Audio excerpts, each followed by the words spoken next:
ആകാശവാണി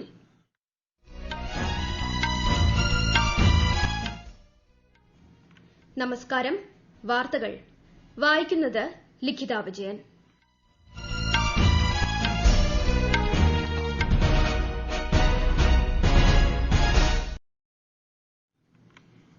പ്രധാന വാർത്തകൾ. ബുറവി ചുഴലിക്കാറ്റ് ശ്രീലങ്കൻ തീരം തൊട്ടു. തെക്കൻ കേരളം, തെക്കൻ തമിഴ്നാട് തീരങ്ങളിൽ റെഡ് അലർട്ട്. അതീവ ജാഗ്രതയിൽ കേരളവും തമിഴ്നാടും. ബുറേവി പ്രധാനമന്ത്രിയും കേന്ദ്ര ആഭ്യന്തരമന്ത്രിയും കേരള തമിഴ്നാട് മുഖ്യമന്ത്രിമാരുമായി ചർച്ച നടത്തി. ഇരു സംസ്ഥാനങ്ങളിലുമായി എൻഡിആർഎഫിന്റെ 26 ടീമുകളെ വിന്യസിച്ചു. കേന്ദ്ര സർക്കാരും കർഷക പ്രതിനിധികളും തമ്മിലുള്ള 4ാം വട്ട ചർച്ച ന്യൂഡൽഹിയിൽ ആരംഭിച്ചു. ചരക്കുസേവന നികുതി വരുമാനത്തിലെ നഷ്ടം പരിഹരിക്കാൻ കേന്ദ്രം മുന്നോട്ടുവച്ച പ്രത്യേക നിർദ്ദേശങ്ങൾ അംഗീകരിച്ച സംസ്ഥാനങ്ങളുടെ എണ്ണം 27ആയി. കോവിഡ് ബാധയ്ക്കെതിരായ പ്രതിരോധ മരുന്നിന് അനുമതി നൽകുന്ന ആദ്യ രാജ്യമായി ബ്രിട്ടൻ. ലോകത്ത് കോവിഡ് ബാധിതരുടെ എണ്ണം 6.48 കോടി കവിഞ്ഞു. വാർത്തകൾ വിശദമായി. തെക്ക് കിഴക്കൻ ബംഗാൾ ഉൾക്കടലിൽ രൂപം കൊണ്ട ബുറേവി ചുഴലിക്കാറ്റ് ശ്രീലങ്കൻ തീരം തൊട്ടു.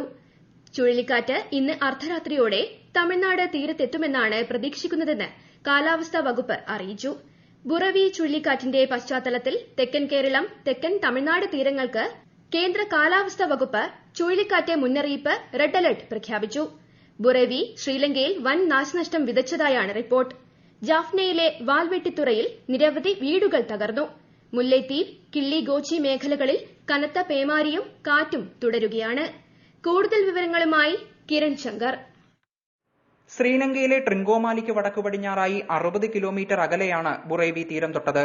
കഴിഞ്ഞ 6 മണിക്കൂറായി മണിക്കൂറിൽ 11 കിലോമീറ്റർ വേഗതയിൽ പടിഞ്ഞാറ് ദിശയിൽ സഞ്ചരിച്ച് ഒടുവിൽ വിവരം ലഭിക്കുമ്പോൾ കന്യാകുമാരിയിൽ നിന്ന് ഏകദേശം 320 കിലോമീറ്റർ ദൂരത്തിലാണ് കാറ്റ് എത്തിയിട്ടുള്ളത്. ഇന്ന് ഉച്ചയോടുകൂടിയോ നാളെ പുലർച്ചയോടുകൂടിയോ തമിഴ്നാട്ടിലെ പാമ്പൻ തീരത്തെത്തുമ്പോൾ ചുഴലിക്കുള്ളിലെ കാറ്റിന്റെ പരമാവധി വേഗത മണിക്കൂറിൽ ഏകദേശം 70 മുതൽ 80 കിലോമീറ്റർ വരെയും ചില അവസരങ്ങളിൽ 90 കിലോമീറ്റർ വരെയും ആയിരിക്കുമെന്നാണ് പ്രതീക്ഷിക്കുന്നത്. ചുഴലിക്കാറ്റ് ശക്തി കുറഞ്ഞ് അതിതീവ്ര ന്യൂനമർദ്ദമായി നാളെയോടെ കേരളത്തിൽ പ്രവേശിക്കാനുള്ള സാധ്യതയുണ്ടെന്ന് കേന്ദ്ര കാലാവസ്ഥാ വകുപ്പിന്റെ ഏറ്റവും പുതിയ അറിയിപ്പിൽ പറയുന്നു. ഇന്നും നാളെയും കേരളത്തിൽ പലയിടത്തും അതിശക്തമായ മഴ ലഭിക്കാൻ സാധ്യതയുണ്ടെന്നും കാലാവസ്ഥാ വകുപ്പ് അറിയിച്ചു. തിരുവനന്തപുരം, കൊല്ലം, പത്തനംതിട്ട, ആലപ്പുഴ ജില്ലകളിൽ ഇന്ന് അതിതീവ്ര മഴയ്ക്കും ശക്തമായ കാറ്റിനും സാധ്യതയുണ്ട്. അതിനാൽ ജനങ്ങൾ അതീവ ജാഗ്രത പാലിക്കേണ്ടതാണ്. ഇനിയൊരു അറിയിപ്പുണ്ടാകുന്നതുവരെ കേരള തീരത്ത് നിന്ന് കടലിൽ പോകുന്നത് പൂർണ്ണമായും നിരോധിച്ചിരിക്കുന്നു. എല്ലാത്തരം മത്സ്യബന്ധന യാനങ്ങൾക്കും വിലക്ക് ബാധകമായിരിക്കും. നിലവിൽ മത്സ്യബന്ധനത്തിൽ ഏർപ്പെട്ടിരിക്കുന്നവർ എത്രയും പെട്ടെന്ന് തന്നെ അടുത്തുള്ള സുരക്ഷിത തീരത്തേക്ക് എത്തിച്ചേരേണ്ടതാണ്. അപകടാവസ്ഥ ശ്രദ്ധയിൽപ്പെട്ടാൽ ജനങ്ങൾക്ക് 1077 എന്ന നമ്പറിൽ ബന്ധപ്പെടാവുന്നതാണ്. News desk, Akashvani. ബുറേവി ചുഴലിക്കാറ്റിന്റെ പശ്ചാത്തലത്തിൽ പ്രധാനമന്ത്രി നരേന്ദ്രമോദി കേരള തമിഴ്നാട് മുഖ്യമന്ത്രിമാരുമായി ആശയവിനിമയം നടത്തി. കേന്ദ്രത്തിൽ നിന്നും സാധ്യമായ എല്ലാ സഹായങ്ങളും ഇരു സംസ്ഥാനങ്ങൾക്കും ഉറപ്പു നൽകിയതായും പ്രധാനമന്ത്രി ട്വിറ്ററിൽ കുറിച്ചു. ദുരന്ത സാധ്യതയുള്ള പ്രദേശങ്ങളിലെ ജനങ്ങളുടെ സുരക്ഷയ്ക്കായി പ്രാർത്ഥിക്കുന്നതായും അദ്ദേഹം പറഞ്ഞു. ബുറവി ചുഴലിക്കാറ്റ് മുന്നറിയിപ്പിന്റെ പശ്ചാത്തലത്തിൽ കേന്ദ്ര ആഭ്യന്തരമന്ത്രി അമിത്ഷാ കേരള മുഖ്യമന്ത്രി പിണറായി വിജയനുമായി ടെലിഫോണിലൂടെ ആശയവിനിമയം നടത്തി. സംസ്ഥാനം സ്വീകരിച്ചിട്ടുള്ള മുന്നൊരുക്കങ്ങൾ മുഖ്യമന്ത്രി കേന്ദ്രമന്ത്രിയെ ധരിപ്പിച്ചു. തമിഴ്നാട് മുഖ്യമന്ത്രി എടപ്പാടി പളനിസ്വാമിയുമായും ശ്രീ അമിത്ഷാ ആശയവിനിമയം നടത്തി. ഇരു സംസ്ഥാനങ്ങൾക്കും കേന്ദ്ര സർക്കാരിന്റെ എല്ലാ സഹായ വാഗ്ദാനവും കേന്ദ്ര ആഭ്യന്തരമന്ത്രി ഉറപ്പു നൽകി. ബുറവി ചുഴലിക്കാറ്റ് കേരള തീരത്ത് നാശനഷ്ടങ്ങൾ വരുത്താനുള്ള സാഹചര്യം കണക്കിലെടുത്ത് എല്ലാ മുൻകരുതലുകളും സ്വീകരിച്ചതായി റവന്യൂ മന്ത്രി ഇ ചന്ദ്രശേഖരൻ. ദേശീയ ദുരന്ത നിവാരണ സേനയുടെ 7 കമ്പനി സംഘത്തെ 7 ജില്ലകളിലായി വിന്യസിച്ചിട്ടുണ്ടെന്നും മന്ത്രി പറഞ്ഞു. മത്സ്യബന്ധനത്തിനായി കടലിൽ പോയ എല്ലാവരെയും തിരികെ വിളിച്ചു വരുത്തിയതായി ഫിഷറീസ് വകുപ്പ് അറിയിച്ചിട്ടുണ്ട്. ആവശ്യമെങ്കിൽ ദേശീയ ദുരന്ത നിവാരണ സേനയുടെ കൂടുതൽ സംഘത്തെ ചുഴലിക്കാറ്റ് ഭീഷണി നിലനിൽക്കുന്ന പ്രദേശങ്ങളിൽ വിന്യസിക്കുമെന്നും മന്ത്രി വ്യക്തമാക്കി.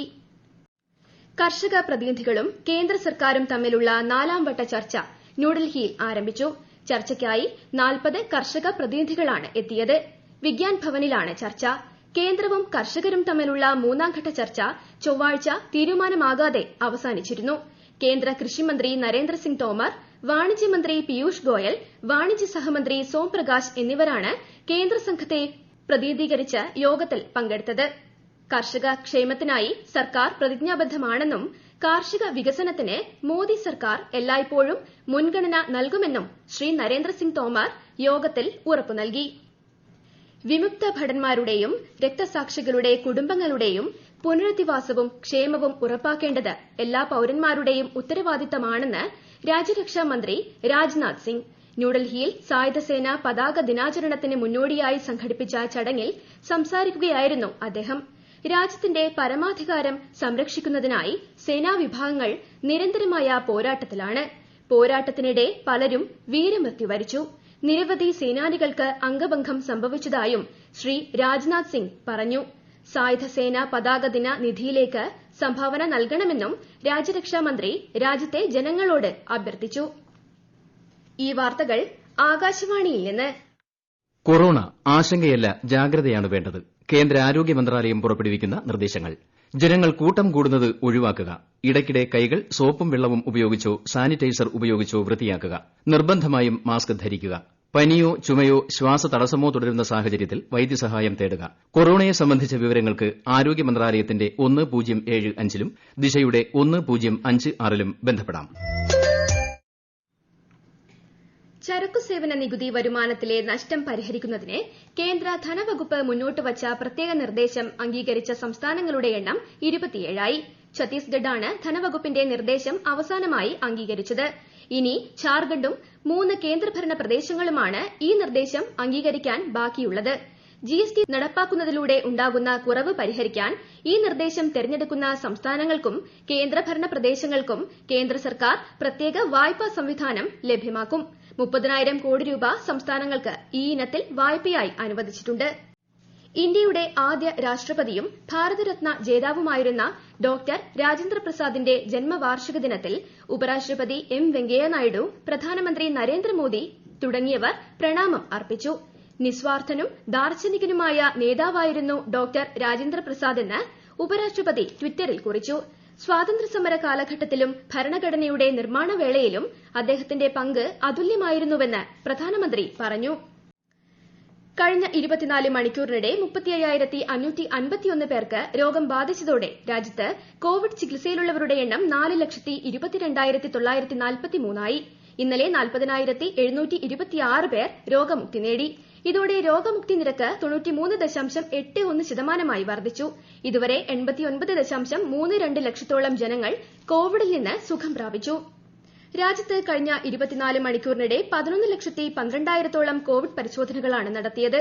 ഇതോടെ രാജ്യത്ത് ഇതുവരെ നടത്തിയ ആകെ കോവിഡ് പരിശോധനകൾ 14,35,58,000-ന് മുകളിലായി. കോവിഡ് വൈറസ് ബാധയ്ക്കെതിരായ പ്രതിരോധ മരുന്നിന് അനുമതി നൽകുന്ന ആദ്യ രാജ്യമായി ബ്രിട്ടൻ.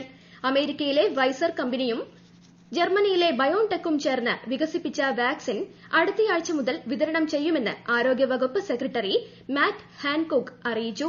ആരോഗ്യ സംരക്ഷണ പ്രവർത്തകർക്കും പരിചരണ കേന്ദ്രങ്ങളിൽ കഴിയുന്നവർക്കുമാണ് വാക്സിനേഷന് മുൻഗണന നൽകുക. ലോകത്ത് ഇതുവരെ കോവിഡ് സ്ഥിരീകരിച്ചവരുടെ എണ്ണം 6,48,00,000 കടന്നു. ഇതിൽ 4,50,00,000-ഓളം പേർ രോഗമുക്തി നേടി. 15 ലക്ഷം പേരാണ് രോഗബാധയെ തുടർന്ന് മരിച്ചത്. ജൂണിൽ കിഴക്കൻ ലഡാക്കിലെ ഗാൽവാൻ മേഖലയിലുണ്ടായ സംഘർഷം ചൈന മുൻകൂട്ടി ആസൂത്രണം ചെയ്തതായിരുന്നുവെന്ന് യുഎസ് ഉന്നതതല സമിതി. യുഎസ് ചൈന സാമ്പത്തിക സുരക്ഷാ അവലോകന കമ്മീഷൻ പുറത്തുവിട്ട വാർഷിക റിപ്പോർട്ടിലാണ് ഇക്കാര്യം പറയുന്നത്. ഇന്ത്യയും ഓസ്ട്രേലിയയും തമ്മിലുള്ള 2020 മത്സരങ്ങൾക്ക് നാളെ ക്യാൻബറയിൽ തുടക്കമാവും. ഓസ്ട്രേലിയൻ ടീമിനെ ആരോൺ ഫിഞ്ചും ഇന്ത്യൻ ടീമിനെ വിരാട് കോഹ്ലിയും നയിക്കും. 3 മത്സരങ്ങളാണ് പരമ്പരയിലുള്ളത്. ഇന്നലെ നടന്ന പരമ്പരയിലെ അവസാന ഏകദിന മത്സരത്തിൽ ഇന്ത്യ 13 റൺസിന് വിജയിച്ചിരുന്നു. പ്രധാന വാർത്തകൾ ഒരിക്കൽ കൂടി. ബുറവി ചുഴലിക്കാറ്റ് ശ്രീലങ്കൻ തീരം തൊട്ടു. തെക്കൻ കേരളം, തെക്കൻ തമിഴ്നാട് തീരങ്ങളിൽ റെഡ് അലർട്ട്. അതീവ ജാഗ്രതയിൽ കേരളവും തമിഴ്നാടും. ബുറേവി പ്രധാനമന്ത്രിയും കേന്ദ്ര ആഭ്യന്തരമന്ത്രിയും കേരള തമിഴ്നാട് മുഖ്യമന്ത്രിമാരുമായി ചർച്ച നടത്തി.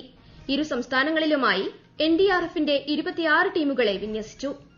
കേന്ദ്ര സർക്കാരും കർഷക പ്രതിനിധികളും തമ്മിലുള്ള 4ാം വട്ട ചർച്ച ന്യൂഡൽഹിയിൽ ആരംഭിച്ചു. ചരക്കുസേവന നികുതി വരുമാനത്തിലെ നഷ്ടം പരിഹരിക്കാൻ കേന്ദ്രം മുന്നോട്ട് വച്ച പ്രത്യേക നിർദ്ദേശങ്ങൾ അംഗീകരിച്ച സംസ്ഥാനങ്ങളുടെ എണ്ണം 27ആയി.